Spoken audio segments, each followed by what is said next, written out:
Cool, we're going to go ahead and get started. Good evening, and thank you all for joining us. I'm Anthony Driver Jr., President of the Community Commission for Public Safety and Accountability, and I'm calling the Community Commission's October 24th meeting to order at 7:05 p.m. This is a special meeting of the Community Commission focused on a proposed budget for the Police Department for 2023. This meeting is taking place remotely. The City of Chicago is subject to the Governor's disaster proclamation because of the COVID-19 pandemic. Under the Illinois Open Meetings Act, I have determined that holding this meeting in person is not practical or prudent. We are therefore having the meeting remotely. The meeting is open to the public view via Zoom and video is being live streamed. We'll now call the roll. I'm getting the feedback now. Commissioner Brown. Present. Commissioner Gomez. Present. Commissioner Loizen. Present. Commissioner Nellis. Present. Commissioner Terry. Present. Commissioner Troncoso. Present. And Commissioner Driver is present. All 7 members of the Community Commission for Public Safety and Accountability are present. We have a quorum and are able to conduct the Commission's business. The next item of business is public comment. This is the Community Commission for Public Safety and Accountability, so we take public comment very seriously. If you would like to share something related to the Commission's work on public safety and accountability, you are invited to submit public comment in writing by bringing a copy of your comment to the Commission's public meetings, or by emailing your comment to CommunityCommissionPublicComment@cityofchicago.org. We'll have time for public comment at the beginning of all of our meetings. People interested in speaking during the public comment period were asked to submit their names by last Thursday. 4 people wrote in to express an interest in speaking. To decide the order the people will speak, names were drawn at random by a member of the Community Commission staff. Speakers will be called in the order in which their names were drawn. When it is your turn to speak, please say your name, then spell your name, then offer your comment. Each speaker will have 2 minutes. Our first speaker is Nancy Negrete. Good evening, commissioners and members of the public. My name is Nancy Negrete, last name Negrete. I'm a policy analyst with BPI. We're a law and policy center in Chicago that advocates for greater police accountability. BPI, along with 7 other organizations, submitted a letter on the CPD budget to the Commission and the City Council Budget Committee. Collectively, we represent policy advocates, grassroots organizers, community members, and those directly affected by policing practices in Chicago. We voice our concerns regarding the CPD budget. Funding for CPD makes up 65% of public safety appropriations in the recommendations. That's 4 times the amount allocated for community services and city development. We ask the city to reconsider the massive investment into policing compared to the level of investments made to community resources that promote public safety, including housing, education, and healthcare. We also seek greater transparency regarding components of CPD's budget. Transparency allows residents to understand the decisions behind what the city funds, what it does not fund, and how those decisions impact communities' well-being. Specifically, we want more information on line items such as hiring, training, police assignments, staffing, overtime, external funding, and other public safety expenses such as contracts. We want to know what are the data points that informs how the budget is shaped. Giving the public access to this information helps the city build a budget that serves the daily reality of communities throughout Chicago. We urge the city to reallocate funds from CPD to increase spending on community-based resources and to prepare a more transparent budget. Please see our joint letter that was submitted for more details. Thank you so much, commissioners, for considering our concerns. Thank you, Ms. Negrete. Our next speaker is Lucretia Burtz. Hi, everyone. My name is Lucretia Burtz, and I'm a member of the Empowering Communities for Public Safety Coalition. Our ECPS coalition fought for the ordinance that led to the creation of this commission sitting before us today. Our coalition formed to hold police accountable because our families and neighbors have been harmed by Chicago police, and we want the harm to end. This is why we are requesting that the commission launch a thorough investigation of all police-related lawsuits. Chicago taxpayers have paid $250 million over the past 4 years for officer police involved incidents. Even the Inspector General has made the case that Chicago is not doing enough to analyze or mitigate future risks. In a recent article published just last month, the Inspector General is quoted saying the following about police settlements. We are paying out a lot of dollars without giving ourselves the opportunity to learn any lesson as a result.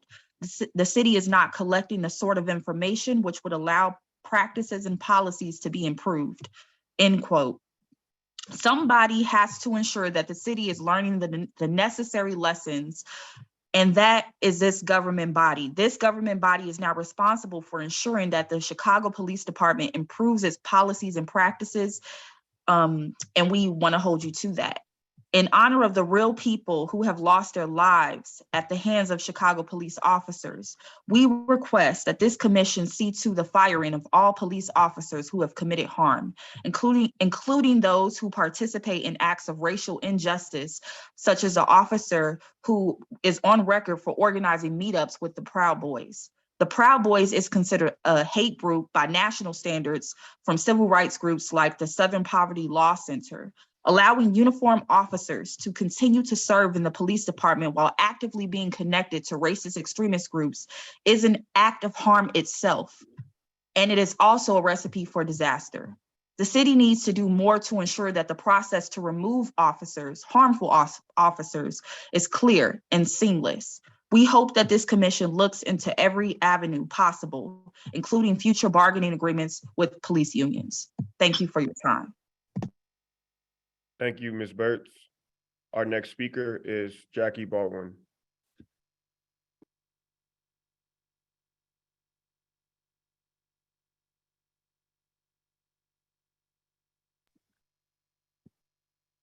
Is Jackie here? She hasn't joined the Zoom yet, so could we move on to the next person and return to her? I don't see her on the Zoom yet. Sure. Our next speaker is Lauren Jones. Good evening, everyone. My name is Lauren Jones, LOREN-JONES. I'm here today on behalf of the Empowering Communities for Public Safety Coalition as well. We're proud to engage and be heard at the first special meeting of the CCPSA concerning the 2023 budget recommendations. While we understand this commission does not have the power to unilaterally change the budget, we hope this process will be a meaningful first step in the ongoing fight to change the way this city funds public safety. First, we would like to state that we strongly oppose the increase in the CPD budget and urge that the commission recommend that more city funds be directed towards alternatives to police. CPD's funding grows nearly every year, yet there continues to be a serious lack of effort to increase efficiency or transparency around how these resources are being used. This year is no different. Chicagoans understand that investing in the needs of people and alternatives to police will make our communities safer. Community groups and advocates have proposed alternatives to policing for mental health response to homelessness, traffic safety, etc., that have yet to garner meaningful support from the city. Second, we support the diversion of funds from ineffective department-led community policing measures to the new community-driven CCPSA and district councils. The budget recommendations allocate $5.67 million to the Office of Community Policing. And despite this historic implementation of ECPS, not a single position listed in this office is dedicated to working with this commission or with district councils. Instead, the recommendations fund 67 staff positions for CAPS, a 30-year-old department-led community outreach program. We know that whenever CPD is controlling how the community is involved in public safety, the programs fall short and fail to create real meaningful change. This commission and district councils are the new mechanism through which the community will engage with policing and public safety. This new body is tasked with responding to the public safety related needs of this entire city, creating police policy, filling police leadership vacancies, setting goals and monitoring progress for CPD leadership and COPA. Additionally, with local district councils, elections approaching swiftly in February, the CCPSA has a huge task of performing the necessary outreach and preparation in a very short period. This is a heavy lift, and it is imperative that the city is investing.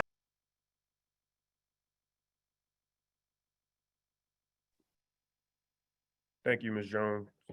Has Jackie Baldwin joined us?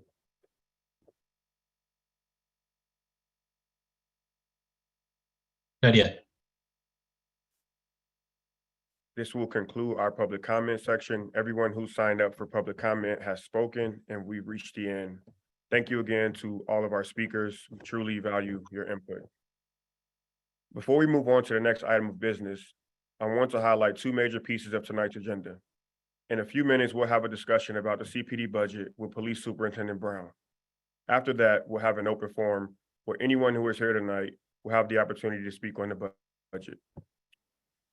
We won't be responding to comments or answering questions tonight, but we'll respond later where it's appropriate. And the commission will consider all comments and questions as we move forward with the review.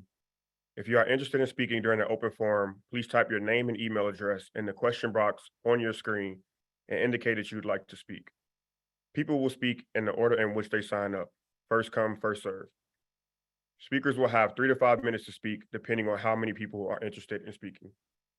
The next item of business is an overview of the Commission's Budget Review Authority. We'll explain why we're holding this special meeting tonight, and we'll describe the process the Commission has been using to review the Police Department budget. I'll pass it to Commissioner Gomez. Thank you, everyone. And I am going to take 1 second to share my screen with everyone. I would appreciate if people could tell me that they can see my screen fine. Great, thank you. Give me just 1 minute to put my notes in order here. One second, guys. Great. So my name is Oswaldo Gomez. I am one of the commissioners that represents the West Side. And today I'm going to give you a brief overview of some of the things that call this meeting into being. And we're going to talk a little bit about the Chicago Police Department budget process, as well as the entire city's budget process, as well as the work that we've been doing to assess how this budget is going.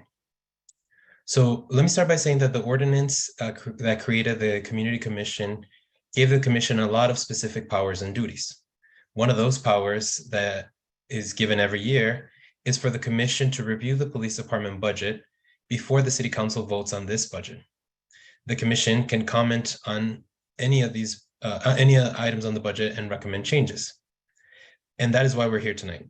Tonight, we're going to be learning from those of you who are joining us and want to share thoughts and questions about the budget. We're also joined by Police Superintendent David Brown, who is here to answer some questions about the budget from members of this commission. Every member of the commission is playing an important role in reviewing the budget, but the commission has a lot of responsibilities, so we've divided up the work in a way that will help get all this work done. As you might remember at the commission's first meeting, we voted to create committees to help us allocate our work. One committee is the Police Department Budget and Resources Allocation Committee. That committee is partially led by myself and also by the commission's president, Anthony Driver. So you'll be hearing a bit from myself tonight, a bit from Anthony, and you're also going to be hearing from Commissioner Yvette Loizon that has a lot of experience working with law enforcement, and she knows a lot and has played a big role in the budget review process. Now, every member of the commission has been involved in our review of the police department budget. We've all carefully reviewed the budget and helped to develop some of the questions that you will be hearing today. Now, let me start by talking a little bit about where the budget actually comes from. Budgets for every city department, including the police department, are put together by the Office of Budget and Management. The mayor appoints the head of the budget office, and the office has a big staff that is responsible for all city budgeting. Every year, the budget office works closely with each city department to develop the budget for, each department. That process takes months. Now, over the summer, departments put in requests to the budget office. This office sorts through all the department's requests to come up with a balanced budget. After back and forth between the budget office and each department, the budget office creates a budget for the city, with individual budgets designed for each department.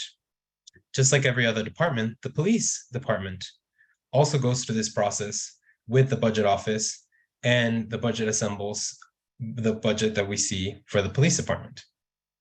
On October 3rd, the mayor introduced a budget which included the individual department allocations and also became the recommendations from her office.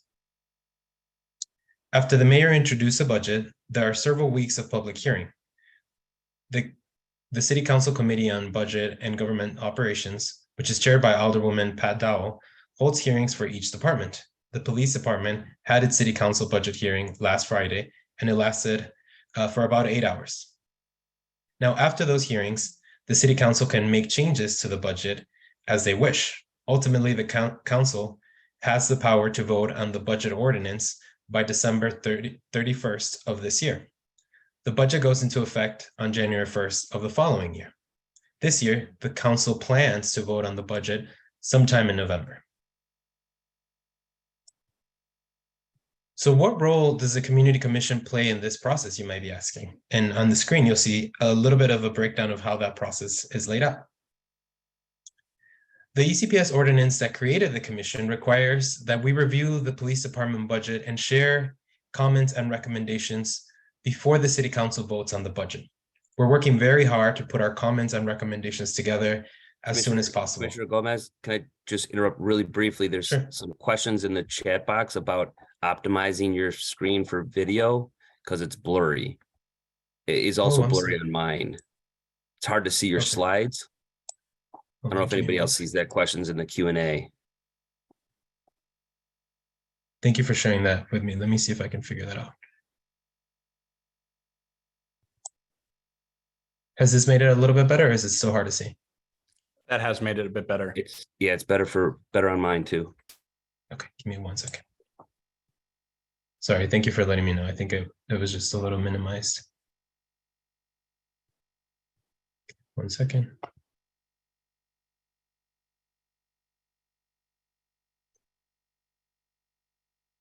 Sorry. Thank you for raising that. If it's still too hard to see, please let me know. Okay, Looks good. great. Where was I? Okay, now it's important to understand that the police department budget isn't the only budget related to public safety. There's also, let me start from where I was. Great. So before the City Council votes on the budget, we have to make the recommendations that will go in front of them. We're working very hard to make sure that we have these recommendations before they actually take the vote. Now, the Commission's recommendations will surely focus a lot on the police department budget because the ECPS ordinance, which created the Commission, explicitly dictates that we make CPD budget recommendations. However, it's important to understand that the police department budget isn't the only city budget related to public safety. There are also other departments that focus on this issue. For example, the Office of Emergency Management and Communications, or OEMC, which is responsible for 911 and 311. OEMC's proposed budget for 2023 is around $109 million. There's also the Office of Public Safety Administration, which handles a lot of functions for the police and fire departments, and OEMC, including handling a lot of administrative functions.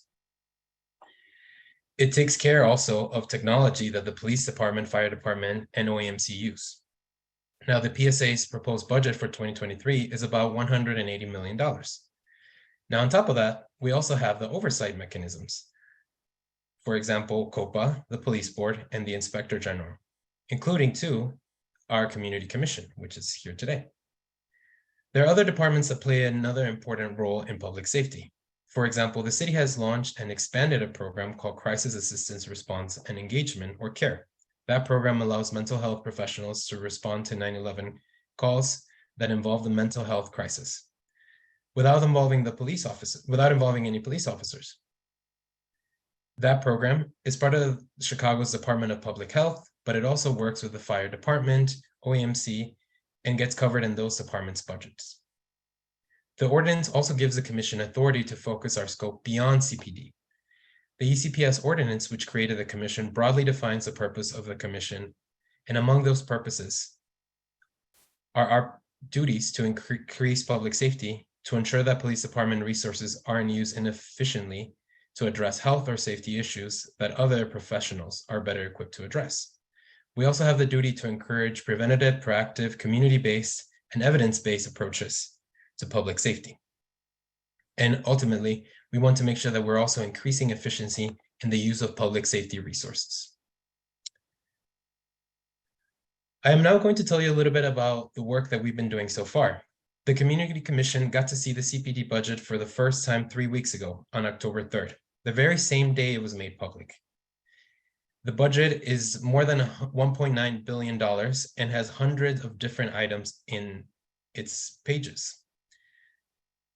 Now, there's a lot that we can learn from looking at the police department budget and those budgets for other public safety agencies. For example, we can see how much money is being spent for equipment, things like helicopters for the department and other vehicles. We can also see money that goes into hiring civilians to do jobs that don't necessarily need to be done by trained police officers. And we can see more money to support police reform efforts through the consent decree. But the budget doesn't tell us a whole story of where all the money is going. For example, the budget says that there will be almost 8,000 police officers in the Bureau of Patrol. Those are the everyday police officers that we normally see and interact with. The budget tells us how many police officers there will be in 2023 and what their salaries will be. But just like any budget, it doesn't tell us what those police officers will actually be doing.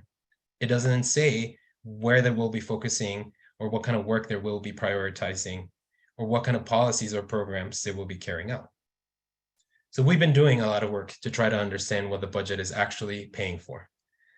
After we got the budget, every member of the commission read through it carefully. We got a briefing from the city's budget office so that we could better understand that budget. We've also watched budget hearings for the police department and other public safety departments, and we spoke to a lot of people in Chicago and around the country to try to understand what the budget actually means for the city. Now, we've gotten feedback from some of you tonight, and we're very appreciative of it. And we hope you'll continue to share the feedback through tonight and through other parts of this budget process. It's very important that we hear your thoughts about the budget as we work to develop comments and recommendations. Now, you can share your ideas with the commission by emailing the commission at CommunityCommissionPublicComment@cityofchicago.org. Now, we've talked to policing experts. We've spoken to people inside of the police department, some of who reached out to us to share their ideas and concerns. And we've been working to learn as much as we can, as quickly as we can, to ensure that our recommendations are rooted in research and in that they incorporate ideas from a lot of different places and a lot of different people. Tonight, we'll be asking Police Superintendent David Brown, who is joining us today, some questions. After we got the budget 3 weeks ago, we put together a long list of questions that the superintendent got to see 2 weeks ago. We'll begin to answer some of those questions tonight, and we'll follow up with the superintendent in the coming weeks to ensure that that we get answers to the questions and to ensure that those answers are reflected in our recommendations. Sometime in early November, before the City Council votes on the budget, we'll put our comments and recommendations in writing and share them with the City Council and post them on our website where the public will be able to see them at large. As I mentioned, in order to fulfill our obligation, the Commission will look deeply and far beyond the work of the police department. The Commission's focus on the police department's budget won't end when the review of the annual budget wraps up in a few weeks. We'll be looking at the police department's budget all year round, not just in the coming weeks. We hope to continue engaging with all of you in a thoughtful and meaningful way. Now, Commissioner Driver and Commissioner Loizon will speak with Police Superintendent David Brown about the police department budget. Thank you for your time. You can end the screen share, Oswaldo. Thank you, Commissioner Gomez. Before we move on to discussion with Superintendent Brown, just a reminder that if you are interested in speaking during the open forum later tonight, please type your name and email address into the question box on your screen and also indicate that you would like to speak. The next order of business is a conversation with Police Superintendent David Brown. Good evening, Superintendent Brown, and thank you for being with us tonight. It is a pleasure to meet with you this evening, and I want to begin by thanking you for being here and for your service to the city. I would also like to offer you the opportunity to have some opening remarks and also to introduce yourself to anyone else who may be on the call. Thank you, Commissioner Driver, and to all the commissioners on the call. It's good to be with you today. The Chicago Police Department is committed to visibility, engagement, and collaboration. In our public safety strategies is dedicated to making sure that law enforcement and community engagement work hand in hand. We have 6 key strategic goals, and they include growing community trust, ensuring public safety, strengthening investigations, recruiting and retaining the next generation of police officers for Chicago Police Department, transformational change through reform, and last but not least, enhancing officer wellness. CPD is working to build trust and deter crime through active community policing in every neighborhood. To strengthen engagement across the city, the department has more officers on the beat and maintains youth and young adult programming while connecting residents to vital support services. Our Cops and Kids chess programs, the Police Athletic and Arts League, and the Youth District Advisory Council, YDAC, are only a few of the examples of programs that kids and teens take part in across each police district.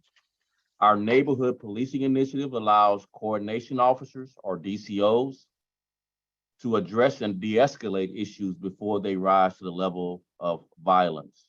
Our MPI program is a collaborative with our CAPS program, Reimagining Community Policing for our department.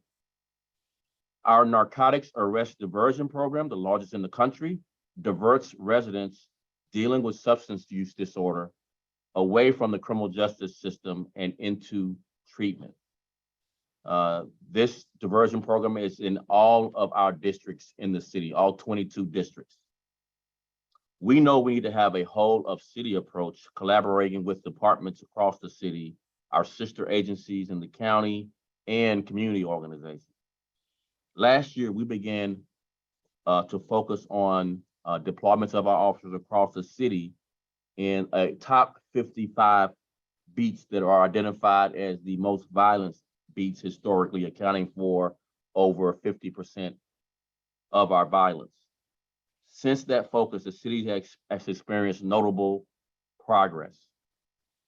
In those top 55 beats, homicides are down 27% compared to last year. Homicides are also down in these areas compared to 2016 and compared to 2017. Shootings in these top 55 beats are down 31% compared to last year. They're also down compared to 2016 and 2017. Citywide, we've seen a consistent decline in gun violence citywide as well. Homicides across the whole city, not just in the top 55 beats, are down 16.5%, while the number of shootings have fallen 20%. That's citywide. One of the few top 10 cities that have a decline in shootings and homicides.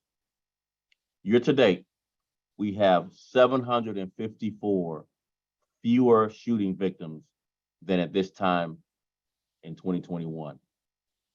Over the weekend, officers took 108 guns off the street and have recovered more than 10,543 firearms since the beginning of the year.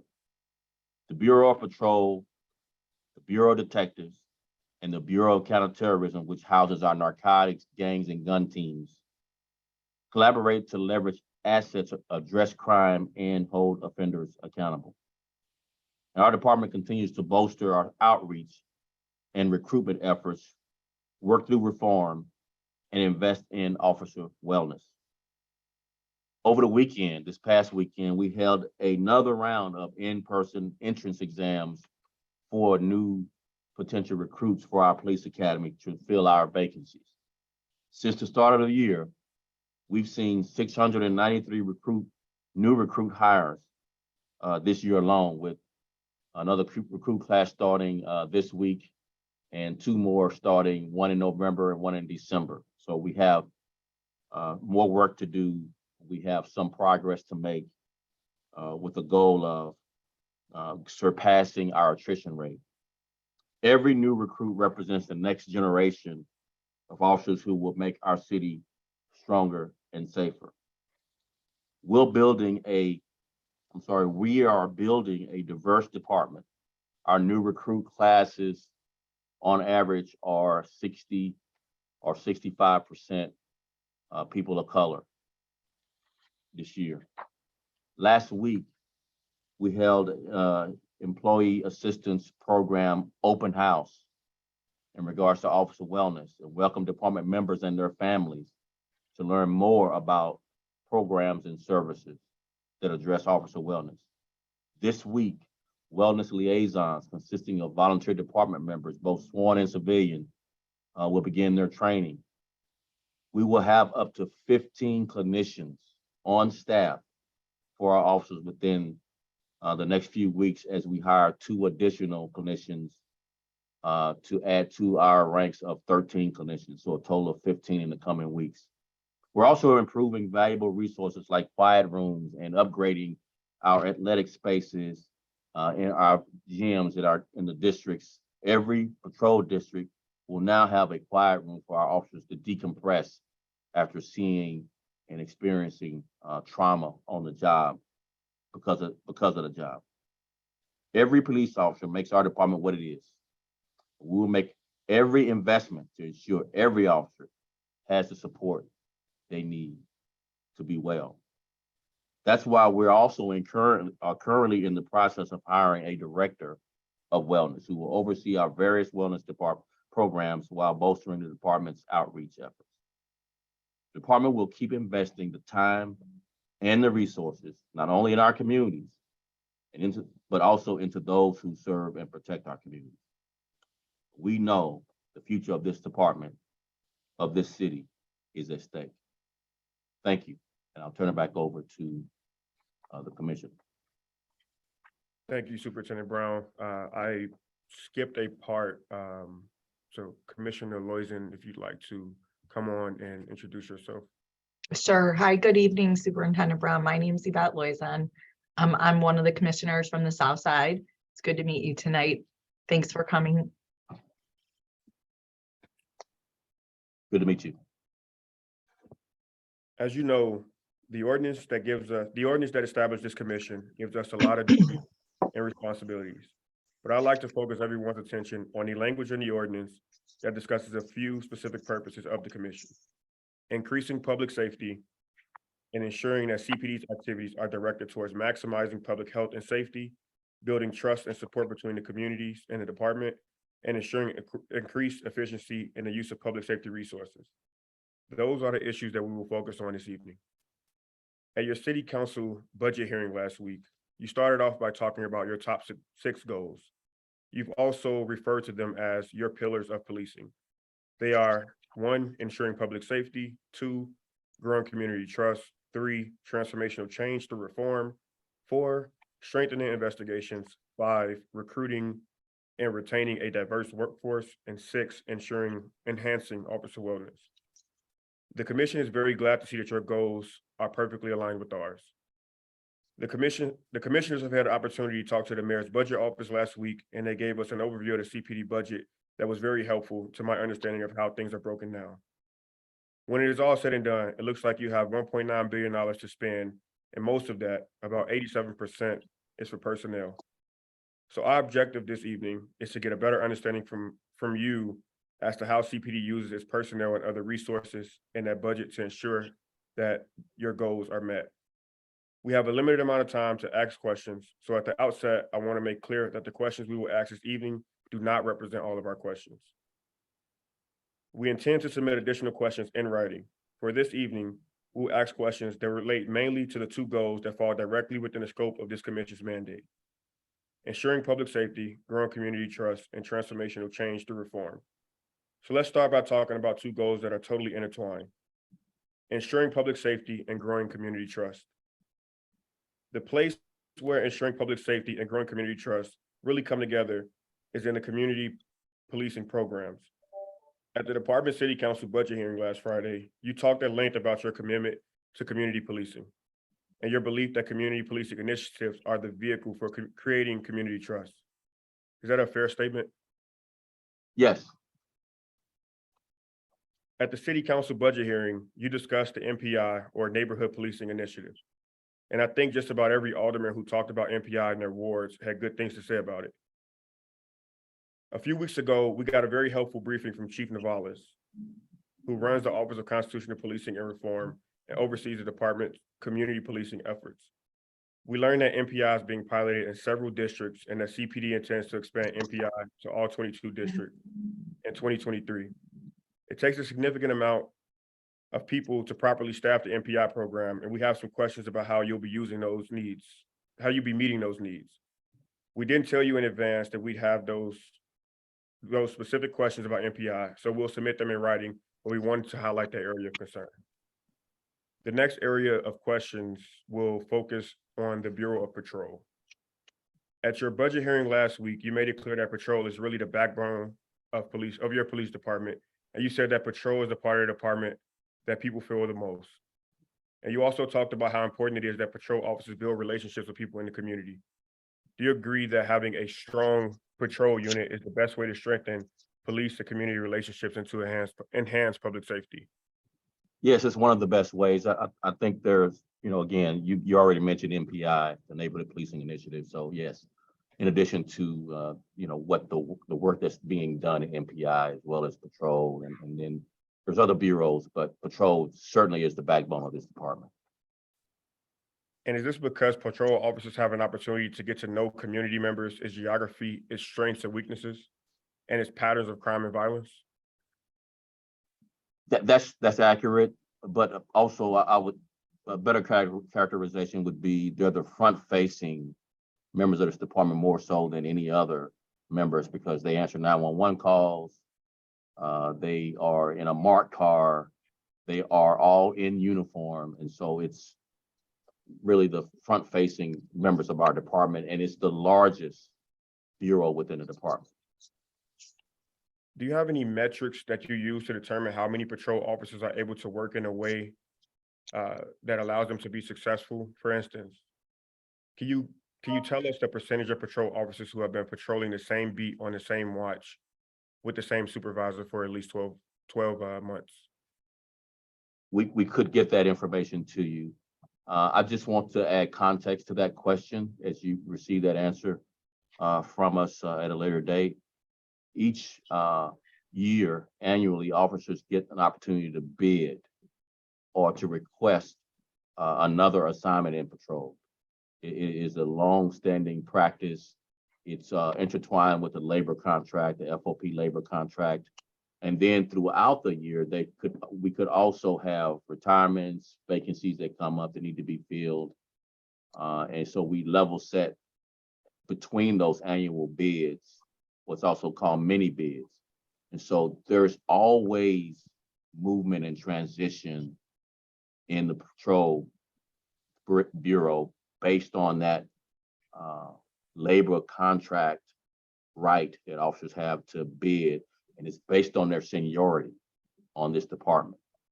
So officers that's been in patrol 20 years get a better opportunity to go where they'd like to go annually, as opposed to as compared with the rookie officers that just graduated the academy. So just wanted to add context to that question. And would you say is your understanding that officers who have seniority typically bid to, is there a pattern, or is there a way to, would you say it's typical of an officer to bid to be in a neighborhood that may not see as many calls for requests for service? I think the number one, and of course, I've been here 2.5 years, but I'm very familiar with bids, having been in law enforcement for almost 40 years now. They bid closest to where they live. So the drive time to home is as short as possible. And Chief McDermott, Chief of Patrol, is here. You want to add any more context to kind of what's been the practice here of where and why officers bid to move around within patrol? I mean, there's probably three main reasons. You hit the nail on the head with the first one, Soup, that most people just want a short drive. That was the main thing that I always took into consideration throughout my career. I never wanted to drive past Madison Avenue, so I wanted to be as close to home as possible. The second thing is I think there's a component of some of the more senior officers want to bid to sometimes slower districts. They put their time in, 25 years on the job, chasing calls and responding to homicides and shootings. Sometimes they respond to some slower districts. But one of the main things is officers want to go to a district where, you know, they know and respect the supervisors there. So a lot of times they follow what they believe are good supervisors as well. Thank you. Understanding that you don't have that data at your fingertips, Superintendent, can you please provide those percentages in writing for each police district? Sure, we'll get that to you. And also just a point of clarification, officers are allowed to bid, is that every 12 months? Once annually. And then Brian, you mind adding a little bit more context on how we do the mini bids in between that annual bid? Yeah, so there's 13 police periods. You know, there's 12 months in the year. We have 13 police periods.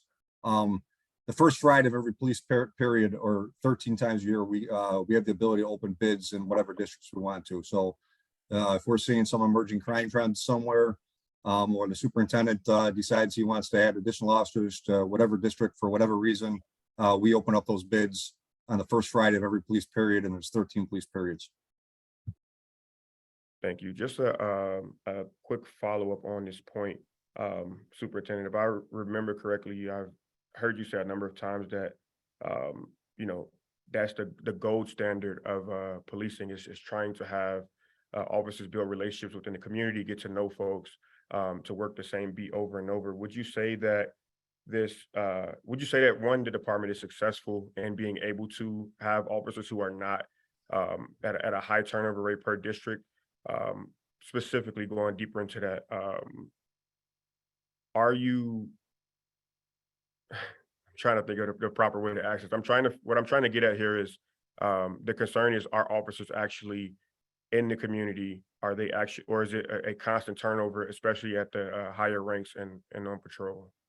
So you'd be surprised how stable it is, given what we just explained as far as bids, because the seniority is not changing that rapidly. So it's not a constant seniority change. Think about the attrition rate. The attrition rate is between 3% and 5% in a normal year. We've been at above between 6% and 8% these last couple of years. So just think about it as a math equation where we're really turning over at a rate of 3 to 5%. It's where the vacancies are. Or the only other kind of outlier would be, you know, some senior guy wants to change because he moved, bought a house across town, and now he's changing. That doesn't happen that often. So it's really fairly stable, but there is an attrition turnover in a normal year between 3 and 5%. These last couple of years, it's been between 6 and 8%. Soup, can I clarify something too? Yeah. So when we open up those bids every period, it's not as many as you would think. I couldn't tell you. I would say the average is about 10 per period. You know, sometimes we may open 15, sometimes we may open 3 or 4 citywide. So there's not a ton of movement every one of those police periods with those mini bids. Anthony, I'm going to just jump in for 1 second here, if you don't mind. So to either of you, chief or superintendent, I'm curious as to this question. So we said same beat, same community, same police officer for a year, and understanding your response that that's not always possible due to union related issues. My question to you is, in your ideal perfect world, like your gold standard of policing, what's the time frame that we're looking to keep people in the same spot, working the same area and patrol for purposes of building that community knowledge, familiarity, all of those things that we believe are the most important to establishing those positive relationships between the police and the community? There's not been a number in law enforcement to speak to that question. You likely get different answers based on different police departments. I would just say this, you know, the longer you can have someone stay in the same beat, same area, neighborhood, the better the relationships are. But my caveat is this, but if these people have been the sores of dissent, you want to move them around. You hope you have, you know, investigative internal affairs cases where you can get them out of neighborhoods where they're not building those relationships, that you have the discipline based on the preponderance evidence on investigations. And so it's not always a clean slate that just staying there means you got a chance at building relationships. That's our hope. So I would just say the longer you can stay, and I would argue you likely have that on the south and west sides. You likely have people who've been there for long periods of their careers because number one, that's closest to home. But number two, the seniority is not changing that quickly for them to have the opportunity to bid out. So, rookies generally stay in their initial assignment for longer periods of time. It is the senior officers who we're becoming a younger and younger department. The one opportunity we're seeing with the challenge of recruiting is that we're getting a workforce that is, again, it's the next generation. The people we're hiring now at a larger clip than we did these past few years. They're more diverse. They're getting training that's best in class, whereas the senior officers are just now getting 40 hours a week, 40 hours a year training, where most of the veterans never had 40 hours a year training. So it's all the new officers know. And at some point, the churn of attrition is going to slow down back to normal. So people will be in place longer. Understood. So just to follow up on that, what are the tools then that you guys have in your toolbox to ensure that those officers that are positive forces in the community, particularly as you just described, Superintendent, like younger officers who are going to be really, really well trained on the type of community policing that I would assert Chicago is starving for, right? What are the tools in your toolbox to keep those people in those areas if that isn't their home base? And recognizing that you do have union impediments, are there other options, opportunities, incentives? Like, how do we keep them there and make sure that they're doing a good job in the communities that need them the most? Supervision is one of them. I think Chief McDermott hit that perfectly. These officers like good supervisors.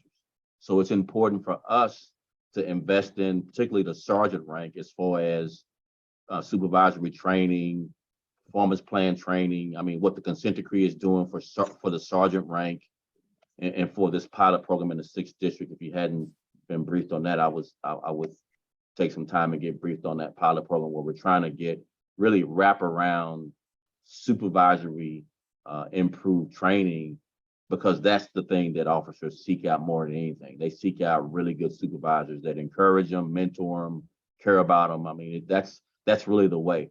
Get the best supervisors in the neighborhoods where you want stability, you'll have stability. In addition, there's really strong community advocacy for good officers. They see them as their officers, and when they're promoted or transferring, they really strongly advocate up to my office to leave them where they are or to get them back as soon as we can in a supervisory role if they're being promoted. So that's just a little taste, but I would get more on what we're doing, training up our sergeants and really overall supervision, the span of control, and unity of command is going to be a really culture changing program for us. Okay, thank you. Sorry, Anthony, go ahead. No problem. In your city council budget hearing, Alderman Martin asked you about some studies done by the crime lab at the University of Chicago. The Chicago Tribune got those studies through a FOIA request, and according to reporting by the Tribune, one of the crime lab studies found that there were some pretty significant disparities across neighborhoods that showed some neighborhoods are hurt more than others. According to the Tribune, the data suggests that in some areas of the city, residents get quick responses to both emergency and non-emergency 911 calls, but in other areas of the city, it sometimes takes hours. A lawsuit brought by the Central Austin Neighborhood Association found pretty stark differences in response times between predominantly Black neighborhoods and predominantly white neighborhoods. Given that the budget we are reviewing is almost entirely personnel costs, we need to understand how that personnel is allocated. Can you share data on response times in each police district? Yes, we can. What does the most recent data show about response times in different neighborhoods? The Tribune article also reported that the crime lab analysis showed that in police districts where the most common shootings happen, fewer patrol officers are deployed on the days and times when the most shootings happen. When was the last time the department analyzed personnel allocations so they correspond to the days and times when shootings happen? It's done on a daily basis. I'll have Chief McDermott kind of expand on all the work the Patrol Bureau does out of his office to ensure we have the number of officers we think we need on a daily, sometimes hourly basis. We're making adjustments throughout the night to early in the morning. So, Brian. Yeah, so my job pretty much never ends with doing the analysis of when and where we need the officers. So as far as day of the week, one of the things we do for day of the week is, everybody's assigned to a day off group. So we have to balance our day off group. So we have an equal amount of people working 7 days a week, right? Our busiest days of the week for homicides are usually Friday, Saturdays, and Sundays, with Sunday being the busiest. The busiest times, are usually for homicides, 1,500 hours, which is 3 o'clock to 2,100 hours or 1,900 hours. Sorry, I got that mixed up. Midnights from 10 to 11 is our busiest time for homicides. And for afternoons is from 3 o'clock to 7 p.m. So every single day, my office does an analysis of where our emerging crime trends are, where we need the most of our deployments. We focus on our busiest districts, which are the 6th, 7th, and 11th districts. So that's the volume, the majority of our shootings and homicides occur. But let's just say, for instance, the 12th district gets hot, or the 4th district, like it got hot this weekend. As soon as we're starting to see an increase in shootings in the 4th district, I'm coordinating with my deputy chief, and we're moving resources from other areas of the city to assist in those areas. So it's a constant moving pieces around and just doing our best to put the resources in the right places at the right times. Days of the week, it's equal, same amount of people working every single day, 7 days a week. And I would just add, in addition to what the analysis or what a Tribune article covered, I think what's been the missing piece to workforce allocation discussions have been kind of the ecosystem of policing.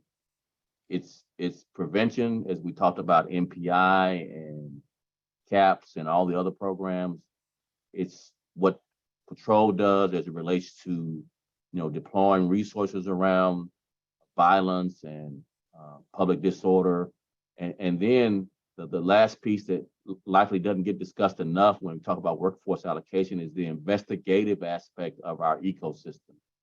The resources it takes to investigate a shooting, a homicide, a robbery, a carjacking, that's a significant deployment, and it takes many of the patrol cars out of service, holding down these crime scenes until evidence technicians respond and investigators respond, helping find offenders, real time, stabilizing victims, getting them to critical care at our hospitals. I mean, all of that is wrapped into the deployment that doesn't get the analysis in a workforce allocation, particularly the one that Crime Lab did. I think that's the one deficiency with Crime Lab's analysis, is that it didn't include the investigative impact of resources for the districts that have the majority of the violence. It's just a significant challenge and drain of resources when we have violence, that when you're in districts that don't have violence, don't have similar drains, and that can account for the disparity.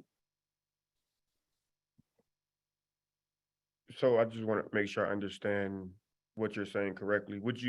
Are you saying you agree that there is a disparity between response? No, I don't agree that there's a disparity. There's a significant demand on resources when you have violence, and it's not such when you don't have violence. So if you have less violence, and the study did not take that into account, and so it's missing a piece of the ecosystem of police response. It didn't account for the investigative resources dedicated to those districts. It's a significant resource dedication from the investigative bureau to a district that's seeing the kind of violence that we're talking about. And from the Bureau of Counterterrorism, our narcotics and gang resources are all being expended in those same districts. That didn't get accounted for in the, so I don't think there's an apples to apples comparison. And it's the short-sightedness of the crime lab study. So the districts that don't have that violence don't get those resources. But if you're only counting the beat cars, you're missing many more resources that's being dedicated to these districts. Understood that you, what I'm hearing is that you think the crime labs analysis is missing a critical piece of information and context. Yes. So therefore you would probably say that it's incomplete or, got you. I think what the Tribune article was getting at, and I'll just ask you the question flat out. I live in back of the yards. I grew up in back of the yards in Inglewood. Would you say to a resident of the back of the yards or Inglewood that they will get the same response time as a resident on the north side of Chicago? Is there a disparity in how quickly these calls are being answered? So response times are based on units available. And when you get more calls than another part of town get, you're going to have fewer units available during peak times. But we account for that in how many officers we assign to Inglewood or the 7th district. In addition, we account for that in the number of resources from other bureaus outside of patrol. So when you response time just to the 911 call, yes, you would have a look that's, in my opinion, myopic. It wouldn't be the whole look of what the response is from police. It would be the response to 911, but it wouldn't be the response in its whole, from narcotics, gangs, gun teams, from investigative units. It wouldn't be the whole response from this police department to those neighborhoods.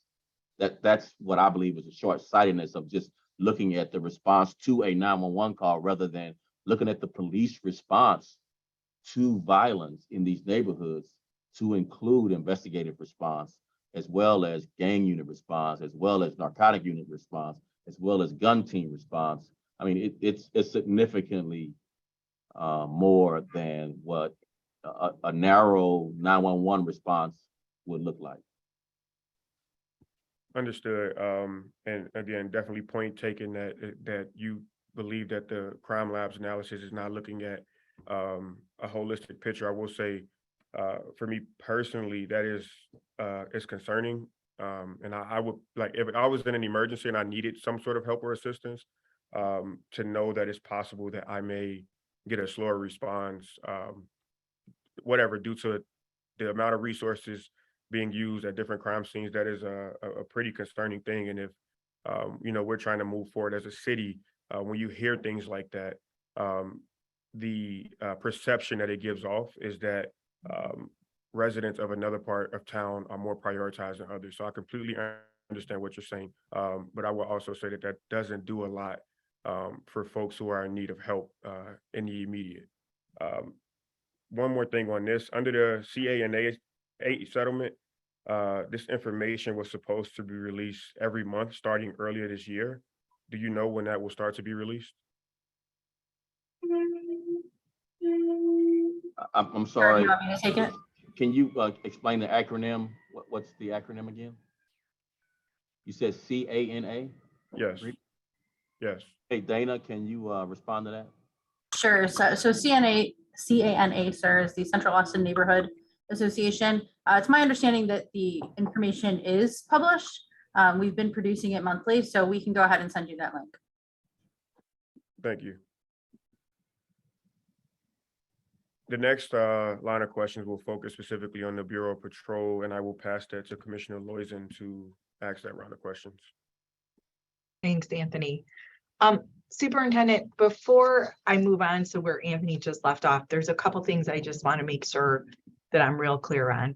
So understanding your position that you think that the University of Chicago study is incomplete and doesn't have a holistic view of all the resources that go into answering 911 calls and patrolling in areas that need the most resources. Have you commissioned any other type of study, or is there any other data or metrics that you specifically use in order to make the assessments that you believe the University of Chicago Crime Lab study just didn't account for? Like, is there a way that we could dig into that and see what that looks like? Yeah, this is a ageless question to law enforcement. Many departments have done different types of work allocation studies. Some, they want to know how many cops do they need in total. Some account for, of the cops you have, you know, where should they be assigned? The one crime lab is of the cops you have in patrol, where should they be assigned and what districts, and, you know, how to rearrange that. And all of that, obviously, in the context of our labor contract, of course, we are limited in what we can reassign. We do a bid, but we can't, once people bid, they have a right contractually to that assignment. But crime lab been taking that into account. So we are seeking now this, you know, in my opinion, this gold standard of analysis regarding our workforce in collaboration with our consent decree monitor. We don't have funding for it. We don't have a particular vendor identified at this point. And so it'd be something that we would love to talk further with this group about how we proceed in that perspective, and looking at kind of the broad view of police resources and where they should be assigned, and how to overcome the labor contract, and all of the things it's very complex, as you can see. Yeah. I hear you on that. Definitely. When you have to account for all those things, I do get that it's complex. And I'm sorry, I'm not trying to be difficult.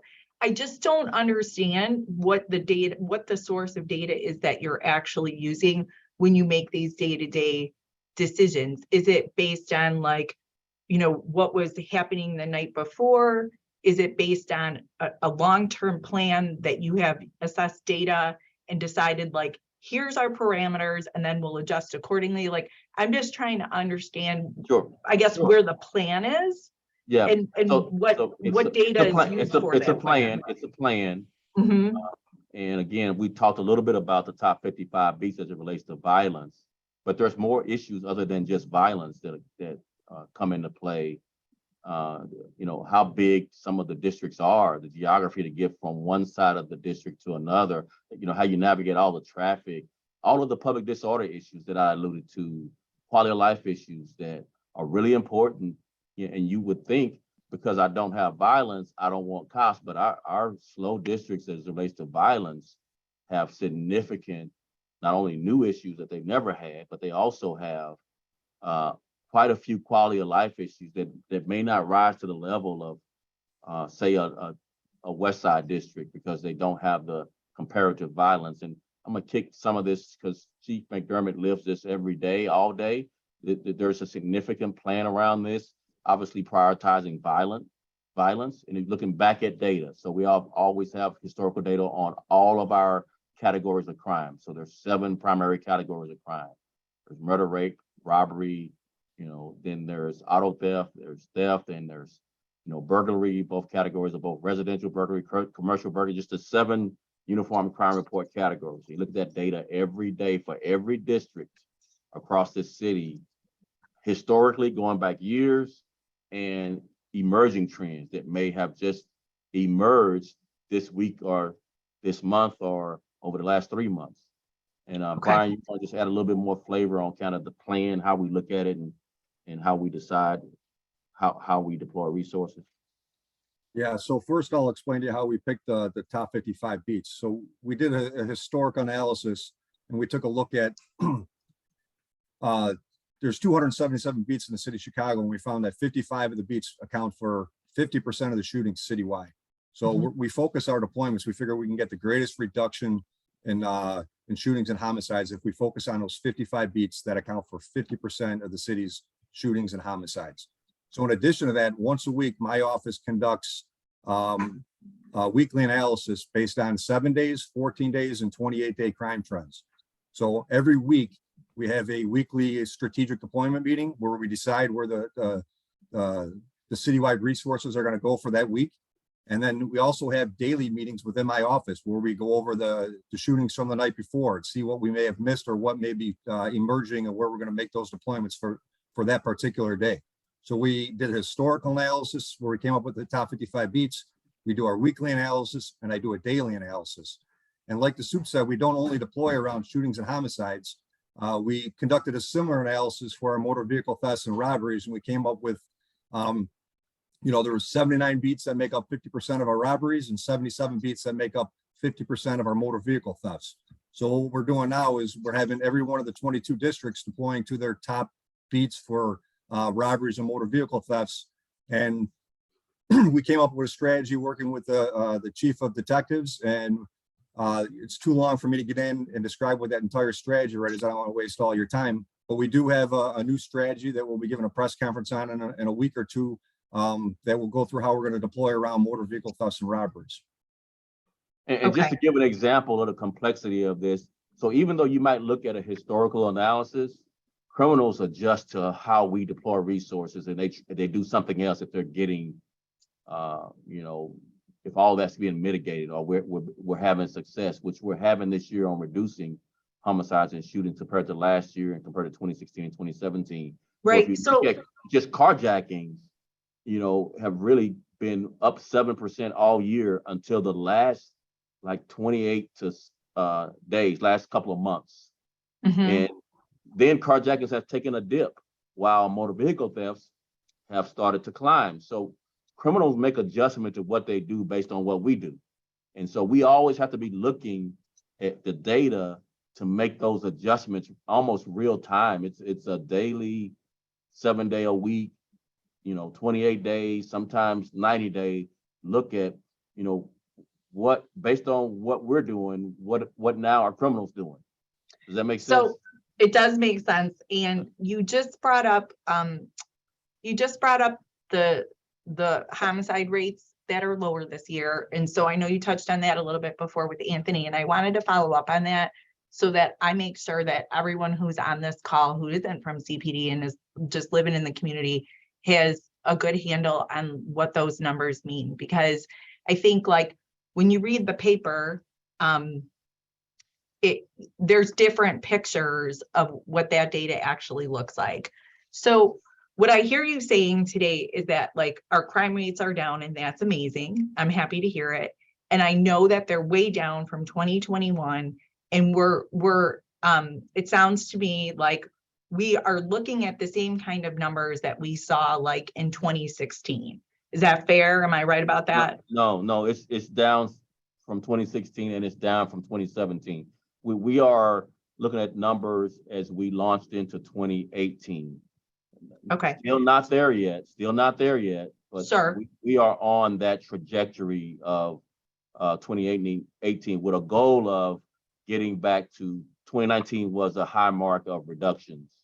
So we're not at 2019 or 2018 yet, but we're lower than 2021, we're lower than 2016, and we're lower than 2017. Okay, so when I hear those numbers, which again, I'm super glad to hear, but I have to just say that when I hear those numbers, as a citizen who has 4 children running around the city, it doesn't give me a ton of comfort, because I know that in 2016, everything spiked really high, and then it kind of went back down. But those numbers post 2016 are still kind of scary.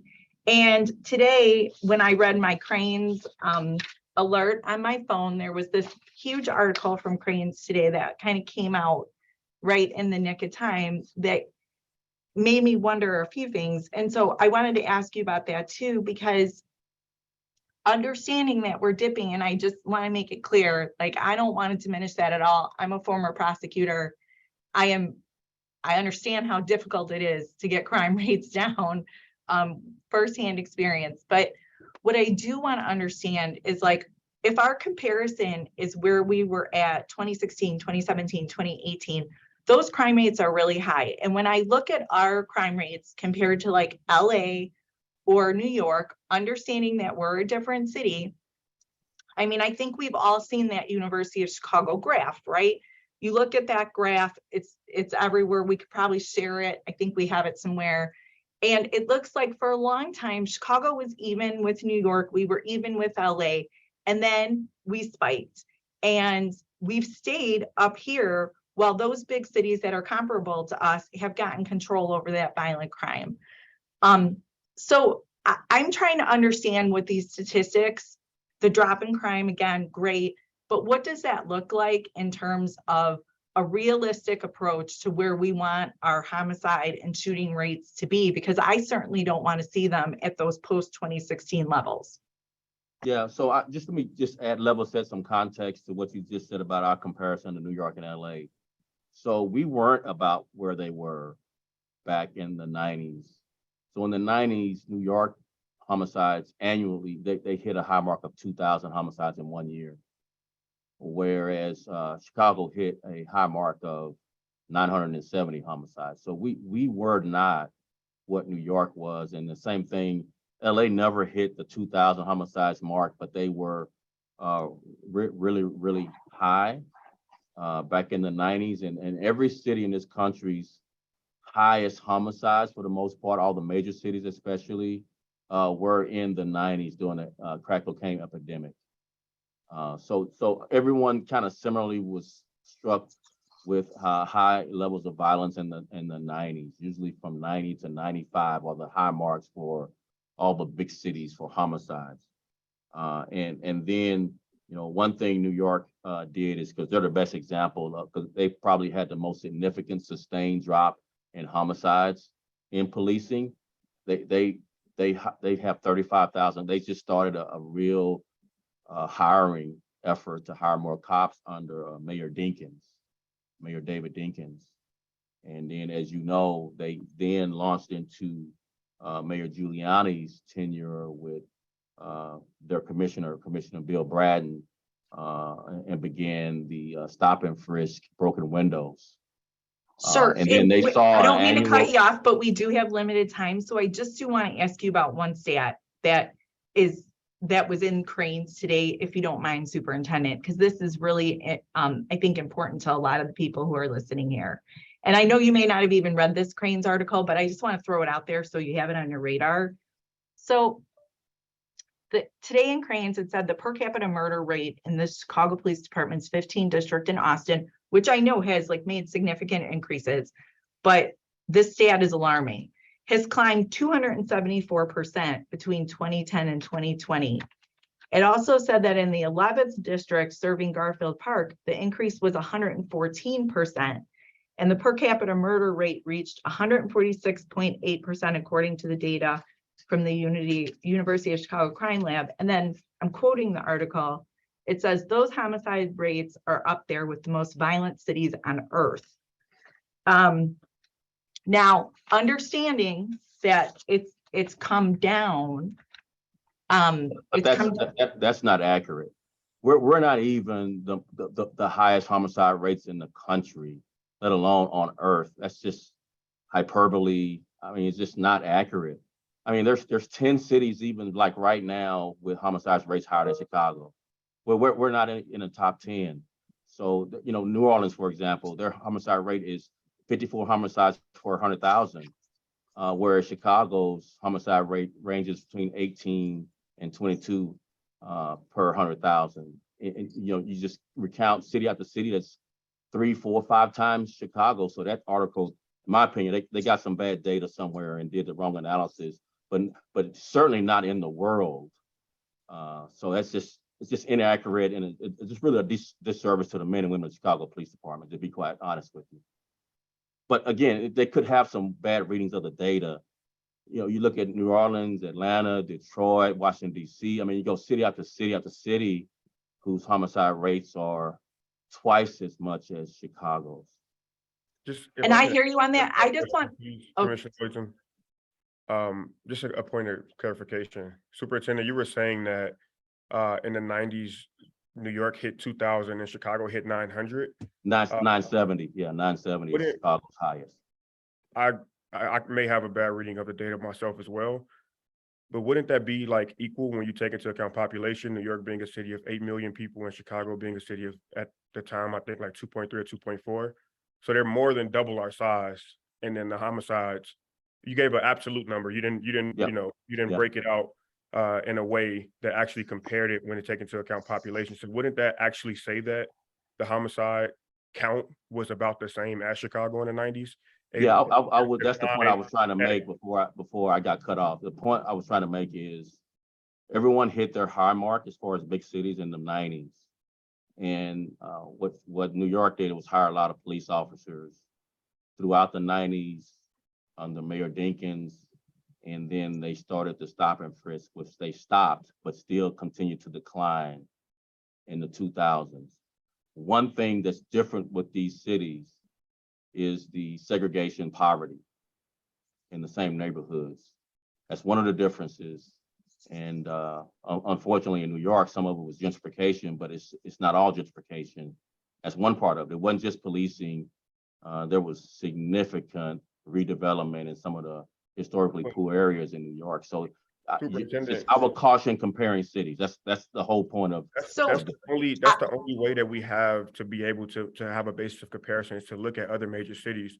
And also, if I'm not mistaken, I think you actually used this in some of your budget remarks to the council where you compared cities. So I do think it's fair to compare large cities. It is, but not just looking at police. One more question. You just said that under Mayor David Dinkins, they hire more officers. We have more officers per capita than New York and LA. So we've obviously hired more officers because we far outpaced them in that, and that didn't lead to us having a decrease in crime. Can you please speak to that? Sure. So there's been ebbs and flows of officer hiring in the city, as you all know. We had a hiring surge in 2017 and 2018.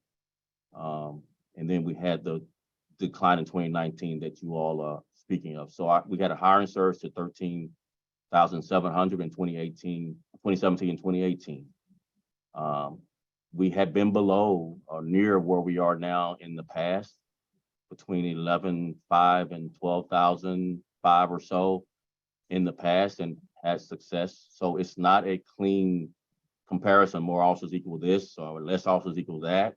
I think it's, as I was trying to mention, there's a lot of other issues that sustain the declines that you saw in other cities that didn't happen in Chicago as it relates to economic development in impoverished areas. The segregation here, I think, speaks to that as well, where the economic development on the south, some of the south and west side neighborhoods that the mayor is speaking to in her Invest Southwest program with $2 billion in investment plan for those neighborhoods. That's how you sustain the declines that we all want, that we saw in New York and what we saw in LA. That's the one of the biggest differences, not the policing difference, which I know that's what you're focused on. It's all the other things, the social services, the economic development, the housing, it's the other things that other cities did in conjunction with the policing strategies that led to those declines. That's clear across the board. Look at research, it'll show you improve the plight of everyone in your city, particularly those in the impoverished areas. You'll see communities safer, you will. But if you don't, you'll see what we've seen, kind of ups and downs, nothing sustained, just ups and downs, so. Okay, we're going to continue on to our other questions, but I just want to make one point of clarification before I do. And that's this, Superintendent, and this is just food for thought and conversation that we can continue another time. But I think what really concerns the commission is not necessarily that citywide, like, let's compare the whole city of Chicago to the whole city of New York. I think what is really concerning the commission, and I just want to say this to make it clear so that you understand where we're coming from, is that, like, in the article that I was quoting to you and the comments that we made, we're looking at like significant murder homicide rates in the 11th district and the 15th district, specific places, right? And we see that in those areas, and we don't see it on the north side or in other neighborhoods. And so that's what we're really trying to focus on. As much as we are very excited to hear that Chicago overall is doing better in our crime rates, It's difficult for us to be, you know, super happy about that, knowing that in the west side and the south side, there are still people suffering from an incredible amount of violence in their community. And so that's just really the focus of what we're trying to get at here. But to move on, because I know we're on the same we're on the same page with that, by the way. We agree with that sentiment. Okay, so just to move on, because I know our time is limited, I want to ask you questions regarding the citywide units so that we have a better understanding of how that works. So looking at the 2023 budget, it looks like I see about 1,200 officers in your criminal network group. And so I understand that to mean that we're talking about officers that are in gang crimes, narcotics, vice. Is that correct? No, that's not correct. Okay, can you elaborate on that then? Sure. So that includes the officers at both airports. Okay. And then that includes the officers on the CTA. Okay. So And those then- three. No, hold on. And that includes SWAT. That includes the Marine unit. Mhm. And then that includes the helicopter section. And there's some other smaller units, but those really, the airport is the biggest chunk, along with the CTA and narcotics, and then narcotics gang and gun teams. Okay, and so then does that can include a couple of other units that we've heard about? There's the community safety team and the critical incident response teams. Are those part of that budget? No, they're the critical incident response team and the community safety teams are all in patrol. Those are all assigned to patrol. Okay, understood. So with respect to citywide units, that would be doing actual police work, not at the airports or anything like that, actual police work in neighborhoods. What metrics does the department use to determine how many officers will work in those centralized units, like narcotics, gangs, vice? What are the metrics that you use to make those allocation determinations? So really, without taking up all of your time, based on investigations and the work that is required for, I just want to use one example of a conspiracy investigation for gun trafficking. So an example would be, most of the time you need officers to surveil. You need officers to work in an undercover capacity. You need officers assigned to writing a search warrant. You need officers assigned to writing a wiretap warrant. And then you need officers to actually be in enforcement of any of those things that might bring about charges to actually make the arrest in an enforcement capacity. And so, you just have to, that's a team. So how many of those teams do you want? Say, for example, gun trafficking team versus gang team versus narcotic teams. Much of what we do in that capacity comes from the community complaining about, say, for example, open air drug sales, or people doing hand-to-hand sales. Much of the homicides and shootings arise out of gang conflicts. And so, it's a lot of metrics that we have for all of that. And then, of course, we have to figure out, because patrol is the backbone of the department, what percentage of the department do you want in doing that work versus doing the patrol work versus doing the investigative work. And I'll just answer lastly with, my goal. What I think the best standard is, if you have 60% of your department doing patrol related activities. Okay. Start with that, and then now, so you got 40% of your department left, and then you got some things you got to do with consent decree, et cetera, et cetera. So there's other things you got to do too as well. So I think in March, if I did my homework right, I think I read that sometime in March, you said that you were going to start moving people from those centralized units to the districts. Is that Yeah. fair? Yep. Okay, and so, do you anticipate that making those moves, putting some of those people from your citywide units into the districts, is the purpose of that to make sure that the areas that have the most incidents of violent crime have the ability to have higher response rates, the ability to have, more backup on patrol? Is that the goal of that? It's partially, it's not just violence, it's a lot of, it's quality of life issues. It's other crimes other than violence. Like I mentioned, burglary, thefts, motor vehicle theft, carjackings, robberies. I mean, there's other crimes, but yes, make sure that each of the districts have enough officers for the demands that they have in their district based on data.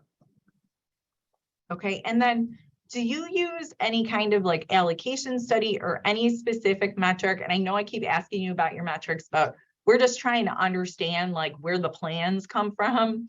So do you use like a specific metric or study or some series of data that says, if we're going to move if we're going to move citywide officers into centralized areas, we're going to do it at the times of day in the days where the most crime usually happens? That makes sense, right? That's right. Okay. That's it. And then all the people who are on citywide units, they're fourth watch, correct? Yes. Okay, so that means you can schedule them anytime. Is that correct? Am I understanding that right? Okay. That's right. Okay, so again, my question is, what's the metric, what's the plan for how you allocate the resources from those citywide units that can work at any time of the day to put them actually in districts? That's my first part of my question. And then my second part of my question is, if these individuals are in citywide districts and or citywide units and they're coming into districts, are you going to be allocating those resources so those individuals are in the same district, in the same location, getting acquainted with the community, all of those gold standard things that we previously talked about? Can you elaborate on what that plan looks like? Sure. So I know, I think we're talking in circles past each other. So you're talking about the plan. We use data to inform our decisions on where officers are assigned. So we use historical data. We go back 3 years, 5 years. Right. And then we use, current data. This week, 28 days, and we could use 3 months. So that informs us on how we assign, and it's not just violence. It's all the crime categories. It's criminal sexual assault. It's burglary. It's theft. It's robbery. It's carjacking. So it's all of the crime categories that we use data historically to look back in time to see where we deploy resources. So that's the plan, to use data to assign our officers. That's the plan, number one. And I don't make sure you're not conflating citywide teams. So the community safety team is in patrol. The gangs, narcotics, and gun trafficking teams are under the Bureau of Counterterrorism, and they do work citywide. Much of that is undercover work, so they're not front-facing in uniform. They're making undercover buys, they're writing search warrants, they getting the wiretap approval from the judges. And so we sometimes assign them, answering your second part of your question, on a rotating basis, because again, we don't want them found out to be undercover cops. So you stay in the same location too long and do a couple of takedowns, they'll know you're a cop. So we rotate them across the city, but focused on where we're having the gang conflicts, the narcotics, drug sales, and the gun traffic. So I think we are talking past each other a little bit, and that's probably because I'm not asking you tight enough questions. So Okay. I'll take the blame for that. No. Okay. But let me ask you this question. So the way I see this, and I'm trying to understand how we make up for the deficit in the fact that we're low on police officers, understanding that Chief Talley is doing an awesome job recruiting people and all of those things, right? But we can all agree that we're short on officers in patrol. Fair? Oh, yes. So- Okay, so I guess when I say like, what's the plan and what's the allocation, what I'm really trying to ask you is, in order to shore up patrol, are you, number one, pulling from these citywide units to shore up patrol? And then if I you got your question are, now. who are I you got it. pulling?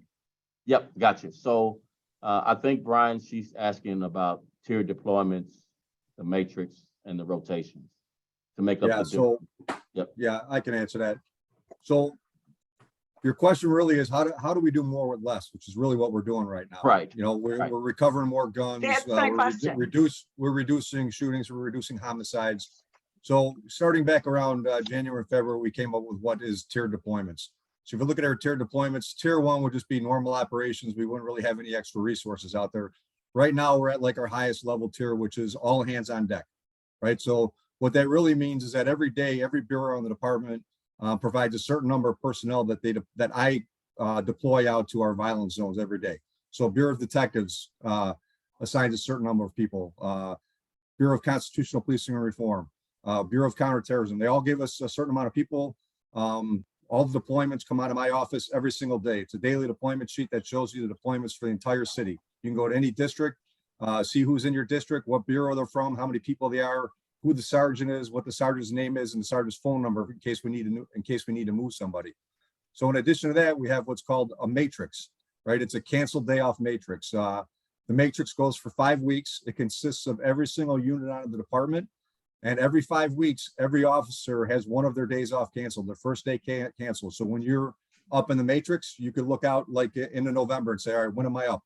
I'm up on November 15th. I'm going to have to work my day off. So that projection goes through the end of the year.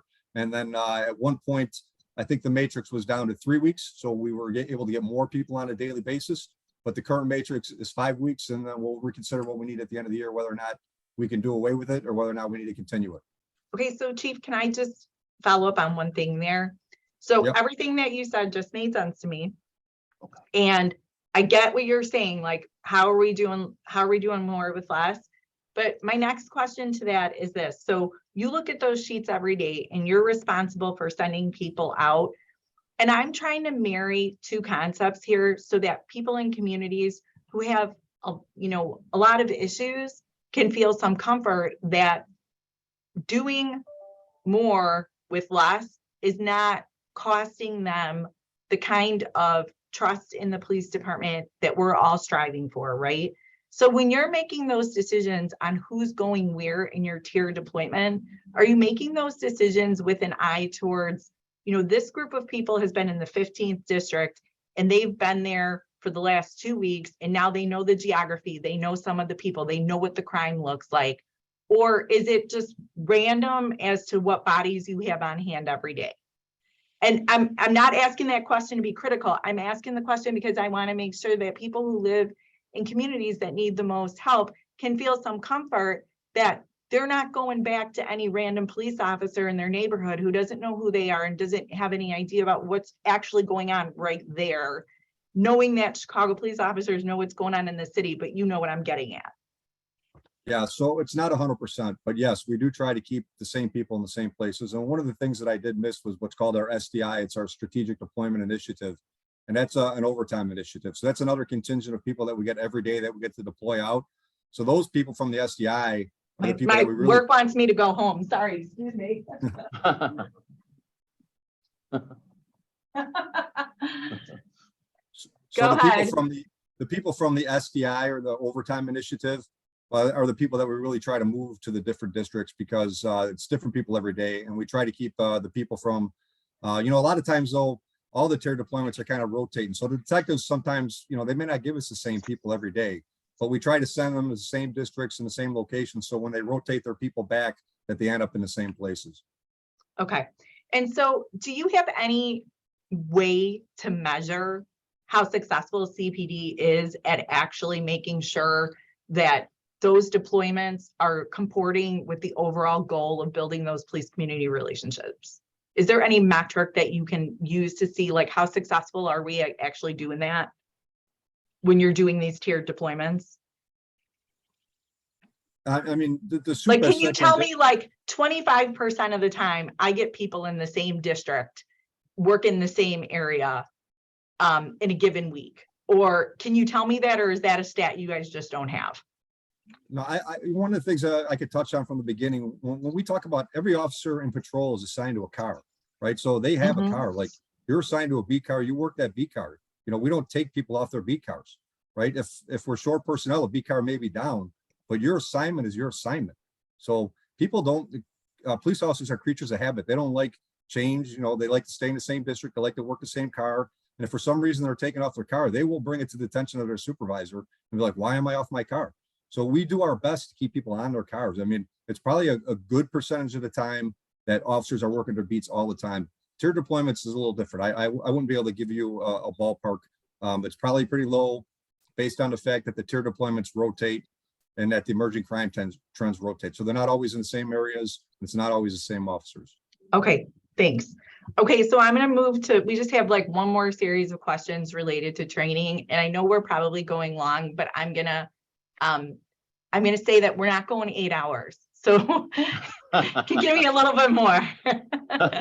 Like comparatively speaking, we're doing great. Okay. So I do want to really focus on a couple questions related to the training division, because in creating our questions for you guys tonight, we really tried to stay tethered to those 6 pillars of policing that you set forth, Superintendent, and said were your goals. And one that we think is very important to communities is training, because, you know, transformational change through reform, that's what communities are after, right? So in your budget hearing, which I did watch all 8 hours of, I want you to know, you talked a lot about training. I heard you say training a bunch of times, and you were really committed to training being like integral to your success, and that came across. And so one of the things you said is that we're on pace to meet the 40-hour requirement this year, and that was the floor and not the ceiling. And you said that officers are really hungry for training. Those were things that, you know, quotes of yours that I wrote down. And so the series of questions I'm going to ask you is really because we believe that training is super important, and we want assurances that you're going to have enough people to do that job. So when I look at your budget, well, before I get there, am I right? Would you agree with me that we're looking at 40 hours of training per year for roughly 12,000 officers? And Roughly, yes. And all sworn personnel is required to do that 40 hours, correct? Yes. Okay, all right. So the budget number says that this year you have 312 currently in the training division, and then it'll be 314 next year. And that to me seems like a small number. So my first question is, do you feel confident that 314 number is going to be sufficient to meet your training requirements under the consent decree? Because when I compare that number to the amount of people you have to train, it doesn't seem to balance to me. Right. So I am confident that we're going to meet the 40 hours. We will meet the 40 hours. We have since its inception, since the requirement inception. And I just want you all to think about training in more than just one way. So the one way of thinking about training is dedicated training staff. Another way to think about training is everyone being involved in training in some sense, to include people who are in operations, not necessarily dedicated to training. And here's why I say that.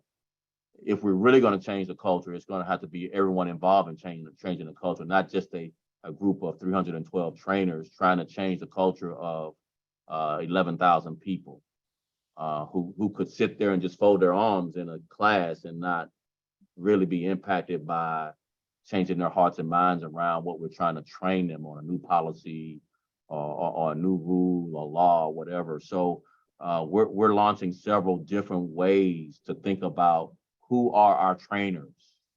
And our command staff comes to mind as the first group because they're the leaders of this organization. They have not previously been involved in training.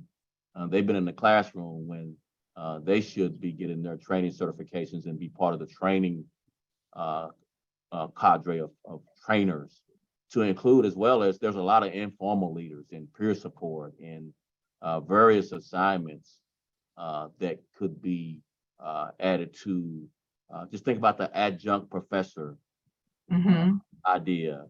It's kind of similar to what we're talking about. And this, what we're doing is, obviously, it's a diminishing skill. So people who have been at the training academy for 20 years, the job on the street has changed in 20 years, so much so it's not even the same job. And so you have to integrate people who are doing the job every day into your cadre of trainers, just so you could be, authentic, credible to our officers when you're telling them how to do a certain thing. That's a diminishing skill. So we're thinking about training differently, not just the 312. All of our 88 sworn exempt is added to that. We are going through classes, as well as retired officers can be brought in who still have interest in training, who may have retired from the training academy. So we're trying to obviously create a capacity that doesn't take every officer out of the neighborhood to do it and assign them to the academy. So the more officers we assign to the academy, there's a few officers in the neighborhood patrolling. And so we're really trying to have our cake and eat it too, while Okay. changing the culture of the department. So understanding that, and I hear what you're saying, that, a lot of training has to be hands-on. But understanding that, I am going to press you a little on this, because there's some numbers that I've heard that worry me, frankly, about our ability to meet our training requirements under the consent decree, right? Not just we need officers who are well-trained by people who understand the job, but we also have to meet the requirements of the consent decree, right? Right. So I'm told that right now in your 312 number, that there's probably about 75 of those people who are on medical leave or disability at this time, so that 312 number is pretty short, even as it stands. Is that accurate? I would just say this: if you're going down the path of who's actually at work, any work group has not just medical, they have furloughs, holidays. So you could just say every day, no matter what the whole number is, take about 50% off. That's who's really at work. Okay. Based on historical medical, historical furlough, and all the other leave that officers have. Just say 312, 150 is at work. Okay. You're Fair talking enough. 5,000 in patrol or whatever the number is, that's 2,500 at work every day, because that's kind of how that's HR in policing. That's what it Okay, is. and then can I ask you this though? Is the training division depleted further by officers who are on a daily assignment out to the field, or do training officers stay home? I'll have Chief Tavalis answer that one. He's kind of taking charge of that and making sure we have enough. Okay. Yeah, currently, the instructors at the Education and Training Division do not get deployed on tier deployment. If they are scheduled for that, and they work that tour duty at the Education and Training Division, and they do it teaching courses. Okay, so there's no one in training currently then who has like a daily, they don't go to work there's no one in training currently who goes to work every day someplace else in a district, on patrol, or anything like that. No. If they're okay. And is that a change, or has that always been the way it is? We've had several different iterations of deploying them, particularly during crisis events. Summer of 2020, everyone got deployed. We had a couple other events in early 2021 where we had everyone deployed, but for the most part, we're trying as best we can to keep the training staff training. Okay, and so my last question about that then, well, two questions. Number one is, even if we're splitting that 312 in half, and you're telling me on any given day you can expect about half, are you telling me that even with like roughly 150, you still feel confident that we're going to meet those consent decree requirements? Not just confident, we measure this every day. We get the progress report on the percentage of people who are finishing the required curriculum at our scheduled time. So we have a work plan for each of the classes that was required in the 40 hours. So we know what percentage of finished use of force, and is it on track to finish at the required time? What percentage is gender-based violence, and is it on track? So every day we have those percentages of officers that's been trained who showed up, who didn't show up, and are we on track? So we don't guess at this, because you get to the end, there's no way to catch up with so many people.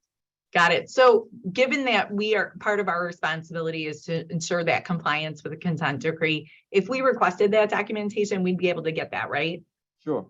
Okay. And then my last question for you is a little more broad. And I promise that other than saying one other thing is the last question I'm going to ask you.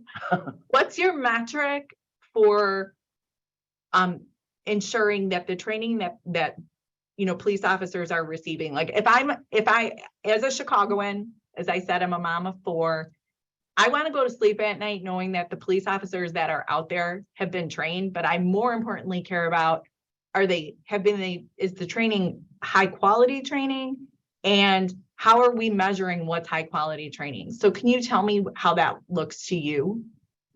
So for me, I'm looking at the Bureau of Internal Affairs, where are we getting the majority of complaints, what type of complaints, and where in the department are those complaints occurring. We use training as a tool through reviewing body-worn camera video as well. And so what it looks like to me is more of are we seeing outcomes that the training should be mitigating? So for example, we're really trying to do above and beyond what the consent decree requires, training in 4th Amendment, First Amendment, and we flag kind of what's the highest type of complaint we get. So it's really the feedback from the public through our complaint system.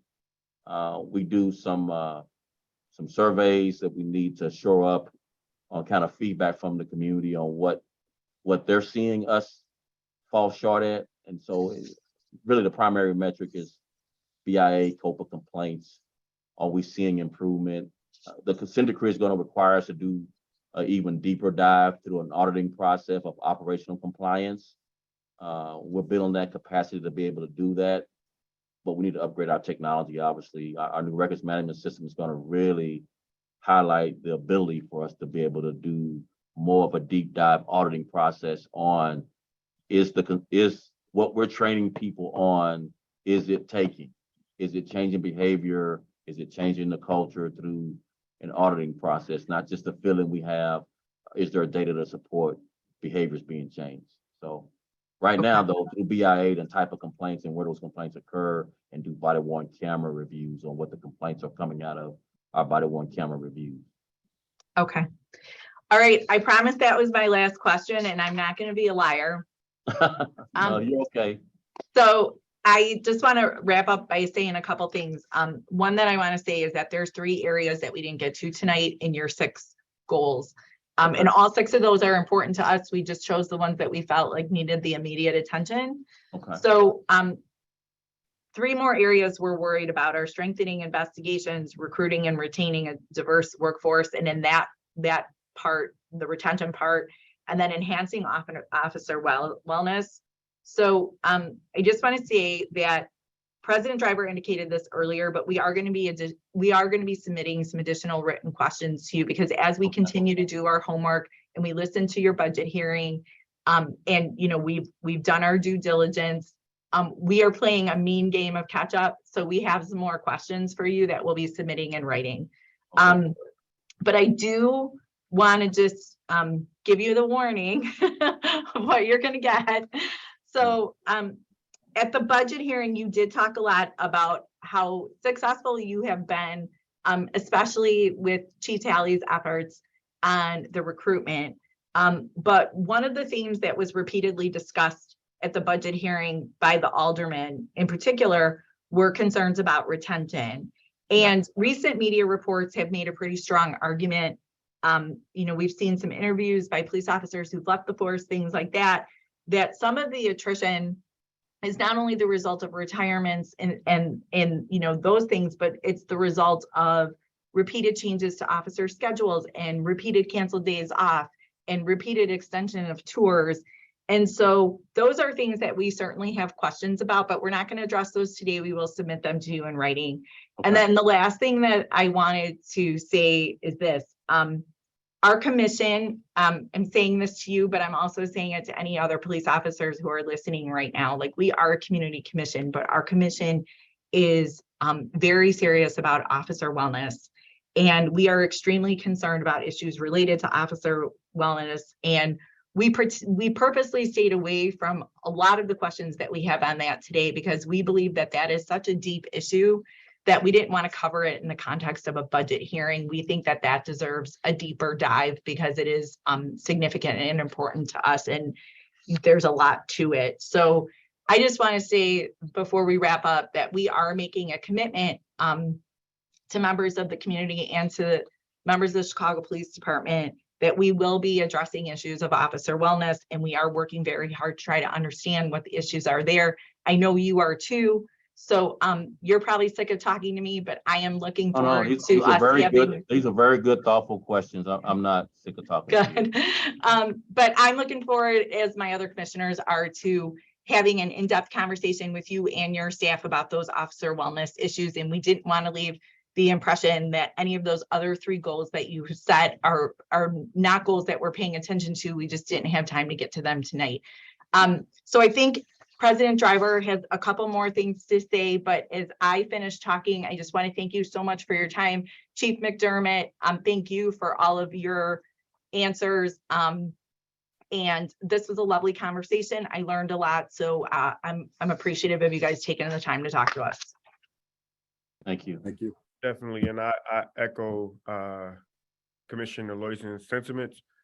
We had our first budget hearing 2 weeks ago, and I think I was told to just budget for an hour, so I scheduled a bunch of work meetings at 11, and we ended up sitting there for four hours. So I do understand how tense some of these conversations can be, but I do think that it is critically important that we have them in a public forum, and that we are all holding one another accountable. I also wanted to just highlight that I did appreciate your comments specifically about the need to invest in our communities. And the difference between some of the other cities in Chicago and how that is also a continued need. And just wanted to also, again, say thank you for being willing to come here, for, giving us a couple hours of your time. It is very much so appreciated, and I look forward to, working together, collaborating in the future. And the next item of business is the public forum. But before we move to the public forum, did just want to open it up. Superintendent Brown, if you had more comments before we move on to that section of the agenda. Just one last comment. You guys are being formed at a critical time in history for Chicago. It is the most complex time in policing. So I know you all are on a fact-finding mission, and some of these answers are complex. It is really a complex time. It's the most difficult, challenging, and dangerous time to be a police officer, and also the most complex time. I mean, the landscape in policing has changed for forever. And I think that's for the better. So anything you can do to push us forward into becoming what the community deserves, we're walking shoulder to shoulder in that respect. So, but it's a very complex time in this profession. So you all are getting, kind of baptized by fire, because this is very difficult work right now to do this right, do it in a way that the public deserves, and do it from a policy, training, and proof of concept standpoint. Let's prove what you're saying. So really appreciate the questions and the thoughtfulness in the questions. Thank you. Thank you. So we will now move on to the public forum. Our goal here for this meeting is to get as much feedback as possible from the public. We will be creating a report that will be submitted in writing and hopefully read before the city council before they vote on a budget. And with that, I will pass it to Commissioner Terry to begin the public forum section of the meeting. Thank you, Commissioner Driver. Good evening, everyone, and thank you again, Superintendent Brown, for being here this evening. So as Commissioner Driver stated, anyone attending this meeting, early on we spoke that you had an opportunity to share if you wanted to speak on the budget and ask any questions.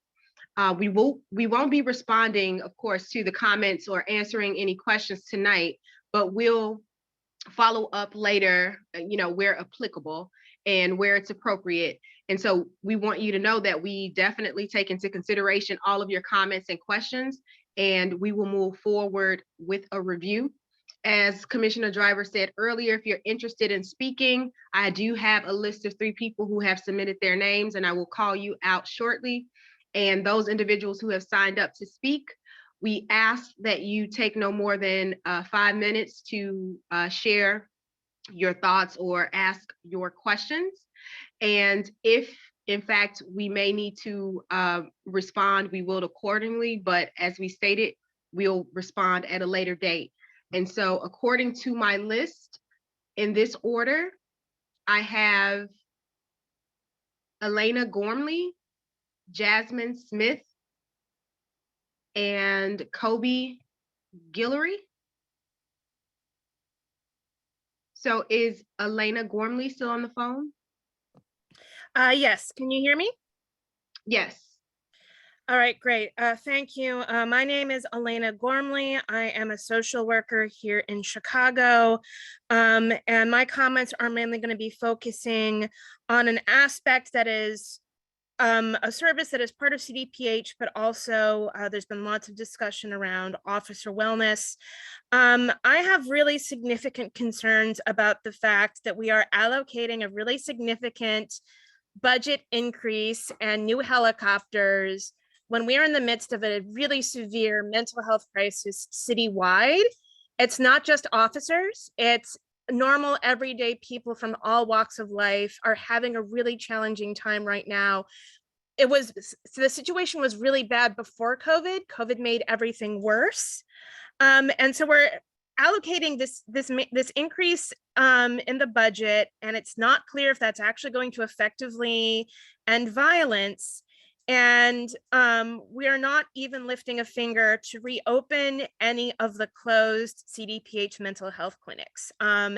Data from the Collaborative for Community Wellness demonstrates that the highest volume of 911 calls for behavioral health crisis are in the neighborhoods most impacted by a CDPH mental health clinic closure. We have 5 still open. CDPH is refusing to promote them, to deliberately attempt to justify more austerity cuts to this really important public service. And while I certainly commiserate with Chief McDermott's comment about doing more with less, no one does more than with less than social workers. Social work salaries often start at the mid-40s for jobs requiring a master's degree, whereas CPD officers make something like $80,000 within something like 12 months of hire. We are really, if we want to actually do what Superintendent Brown is talking about and actually, ensure we have thriving communities, our budget actually has to reflect that, and we need to be reallocating funds to these essential social services. Oswaldo mentioned the care pilot and did mention something slightly not accurate. The care pilot is not an alternative to police for crisis response. That care pilot pairs a social worker with a cop who is armed with a gun, who is authorized to use deadly force, who is authorized to detain people as a supposed new way of doing crisis response. The issue with that is you cannot be in compliance with the Social Work Code of Ethics, which really centers and prioritizes self-determination, dignity and worth of every person, and not practicing outside of your area of expertise. When the person next to you has a gun, is authorized to kill people, and unlike behavioral health specialists, at max has only received maybe 40 hours of crisis intervention training. This is an unethical and inappropriate model. If Deputy Behavioral Health Commissioner Matt Richards is saying that it's acceptable, know that he is flagrantly violating the Social Work Code of Ethics when he says that. And we really need to be prioritizing things like Alderwoman Rosana Rodriguez Sanchez's Treatment Not Trauma Council order, which would be a public, citywide, entirely non-police crisis response program that would serve the entire city, that would transform our 5 current CDPH mental health clinics into 24-hour support centers to provide a living room style model of crisis care, and would reopen every single closed CDPH mental health clinic. So those are the scope of my comments, and I do hope they are incorporated in any of your reports and responses. Thank you. Thank you. Thank you so much, Elena. Our next speaker is Jasmine Smith. Jasmine, are you on the call?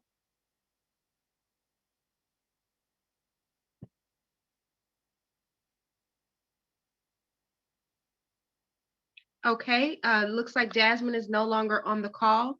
Kobe Guillory. Hello, yeah, I'm still here. So yeah, what I wanted to say was just kind of based on a few things that have been said tonight. So the superintendent, was talking about a bunch of different facts and statistics and whatnot. And one of the points that you made, I don't know if you're still here, but one of the points that you made was that the difference is that in certain other cities, there's been more investment in communities, in public services and things like that, and that's led to a decrease in crime. That's if I'm understanding what you said correctly. And through all of what you said, through all of these statistics that you mentioned, it also came out that Chicago has a higher number of police officers per capita, and yet still has a higher rate of violent crime than other major cities in the United States. So what I'm confused about is why we're still putting more and more and more money into policing, which just mathematically means less money going into other vital public services like healthcare, like housing, like education, like public transportation, especially mental health care, like the speaker before me mentioned. These are things that contribute to the root cause of public safety. Because another thing that the superintendent mentioned is that, people who commit crimes are very aware of what the strategy and tactics of the police are.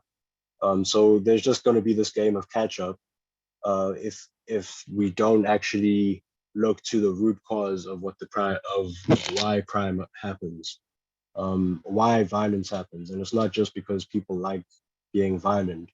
It's because of poverty, it's because of years of disinvestment, and it's in huge part because of racist policing and the racism of the criminal justice system, which locks up Black people at astronomical rates, and then denies them any ability to legally support themselves when they come out, which leads to very high recidivism rates.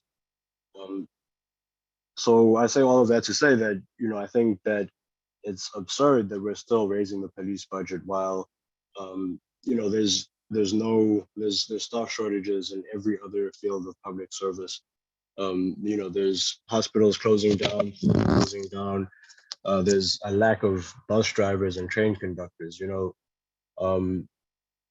These are all things that the city needs to prioritize, because these are things that affect people's quality of life and affect the root cause of why violence actually happens, as opposed to just locking people up once violence has already happened in ways that exacerbate the violence.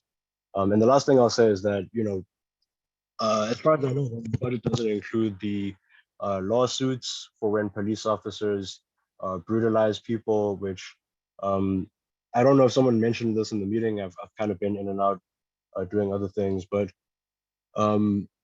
the payouts, the settlements for police brutality complaints is somewhere in the hundreds of millions every year, and that's not even included in the police budget. So that's something that I think I look forward to the work that this commission is going to do in holding police officers accountable, so that these complaints happen less, so that you know, these settlements don't have to be paid for with our tax dollars. Yeah, that's all I have to say. Thank you. Thank you, Kobe. Our next speaker we have is John McCarthy.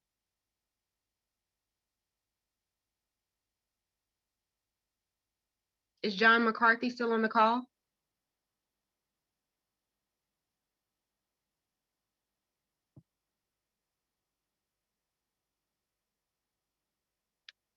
Okay, at this time, I have not received any other names to speak during the public forum section. So I want to thank everyone who spoke this evening. This call is being recorded, so everything shared is duly noted, and want you to know that we truly value your input. And so I do want to turn it back over to Commissioner Driver. Thank you, Commissioner Terry. Thank everyone for joining us tonight. As I mentioned before, we will be compiling all of this information as well as the information that we received in our briefing and the questions that were asked today, and producing a report before the council before they vote on the 2023 city budget.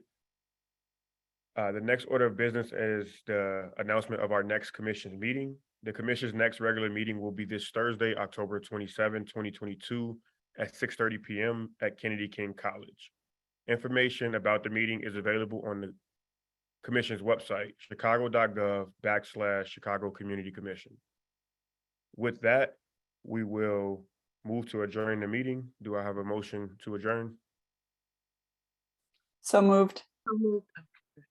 It's been moved by Commissioner Brown and seconded by, I believe that was Commissioner Terry. And hearing any nays, we will now adjourn the meeting. Thank you, everyone. I hope everyone has a great rest of the night.